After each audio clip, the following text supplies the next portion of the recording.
امپراتوری مغول یکی از بزرگترین و بیرحمترین امپراتوری‌های تاریخ بود که در اوایل قرن 13 میلادی به دست چنگیزخان تأسیس شد.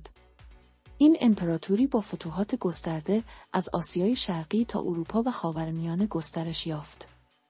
ورود چنگیزخان به منطقه خراسان شامل افغانستان کنونی یکی از ویرانگرترین فصول تاریخ این منطقه است.